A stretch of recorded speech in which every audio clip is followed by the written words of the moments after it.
Megha madam बहुत बुरी है, बहुत बुरी। उनका अच्छा होना बस एक दिखावा है। मैं आपको कैसे बताऊं कि ऐसा क्यों सोच रही है वसु? दुनिया में अच्छे लोग भी होते हैं, तेरे और मेघा मैडम जैसे। फिर तू उन्हें झूठी क्यों समझ रही है? मुझे बता। नहीं बता सकती बुआ, क्योंकि हमारे पास कोई सबूत ही ना है। लेकिन माता माही मेरी जरूर सुनेगी और मेघा मैडम का नकाब उनके चेहरे से उतर जाएगा और फिर सबको पता चल जाएगा कि वो कैसी है। आपको पता है उन्होंने कल हमारे सावित्री, यहाँ खड़े खड़े गप्पे मारने की तनख्वाह लेगी क्या? इधर आ और जा हमारे कमरे में जाकर चद्दर ठीक कर। जी छोटी भाभी।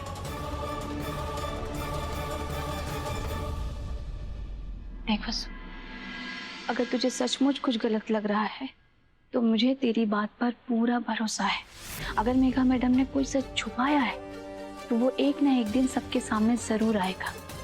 बस तू अपना ख्याल रख, समझी?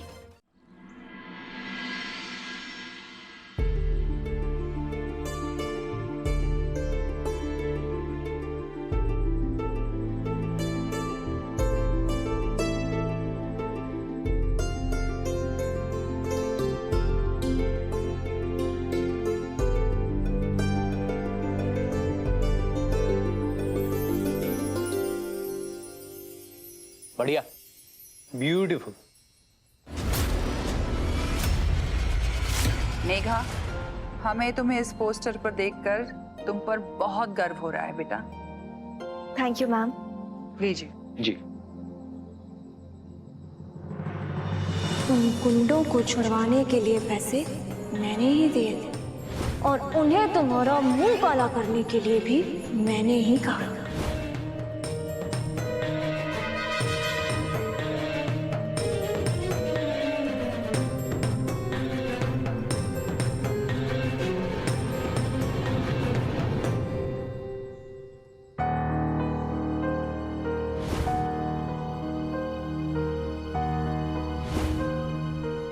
कल रात मैंने जो देखा उसके बारे में जादूगर से अकेले में बात करनी होगी। भाभी साहब, हमारे डिजाइनर ने पैकेजिंग के सभी डिजाइन तैयार कर लिए हैं। अब आपके अप्रूवल की जरूरत है। राघव, मासा को अपने डिजाइन दिखाओ प्लीज। Ji sir. मैम ये है पैकेजिंग के new designs.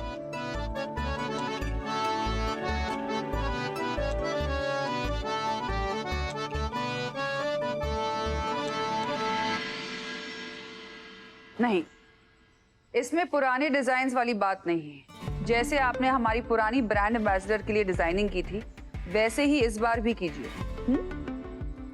Sorry ma'am, but design concept तो बिल्कुल सेम है। बस पिछले बार के डिजाइन्स का थोड़ा क्रेडिट आपकी ब्रांड एम्बेसडर को भी जाता है।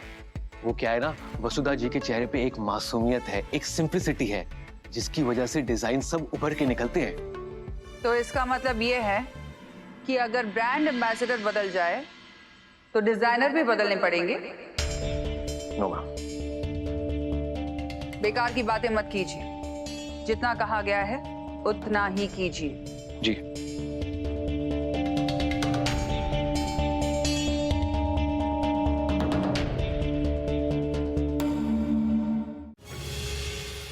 डब्बा भर गया जादूगर। अभी सर आप यहाँ, हमारे को पता ही नहीं चला, पता नहीं ध्यान कहाँ था। मेघा मैडम के बारे में सोच रही थी ना? नहीं, मेघा मैडम के बारे में क्यों सोचूंगी? मैं तो बाबू सा और रघुड़ा के बारे में सोच रही थी। देख जादूगर, तू झूठ मत बोला कर, क्योंकि तेरी आंखें ना कुछ ज्यादा ही सच्ची हैं। झट से तेरी पोल खोल देती हैं। कल रात को देखा मैंने सब कुछ। मेघा ने तुझे धक्का क्यों दिया था?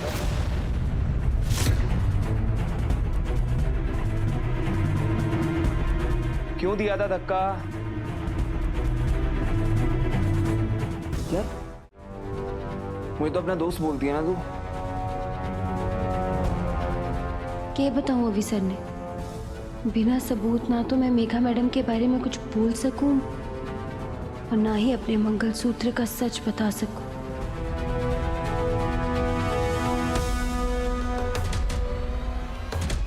बताने लायक तो कोई बात ही ना है अभी सर।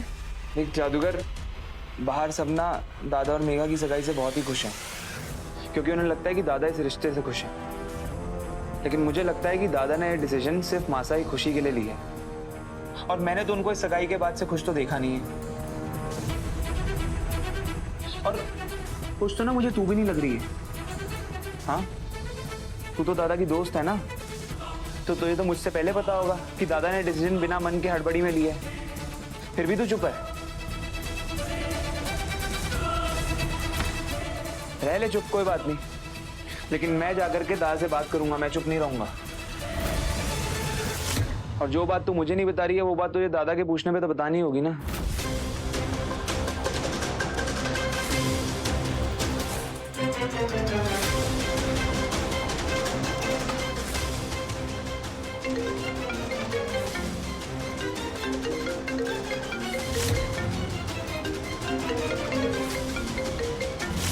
ये देव तक पहुंचे उसके पहले मुझे इसका रास्ता काटना होगा।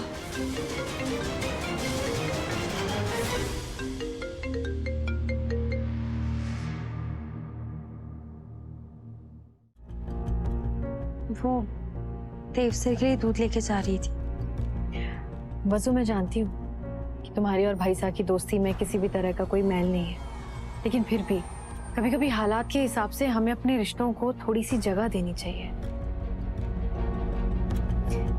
तुम जानती हो ना कि तुम्हारी और भाई साहब की दोस्ती की वजह से मासा और उनके बीच में काफी टेंशन हो गई थी। आगे कभी ऐसी टेंशन दोबारा ना आए, इसके लिए बहुत जरूरी है कि भाई साहब और मेघा साथ में ज्यादा से ज्यादा टाइम स्पेंड करें। भाई साहब और मासा के बीच कोई परेशानी हुई तो ये तुम्हें भी तो अच्छा नहीं लगेगा ना। और रही बात भाई साहब का ध्यान रखने के लिए, तो उसके लिए उनकी पार्टनर है ना, मेघा संभाल लेगी। तुम ये मुझे दे दो और जाके किचन का काम निपटाओ, मैं भाई साहब को दे आऊंगी।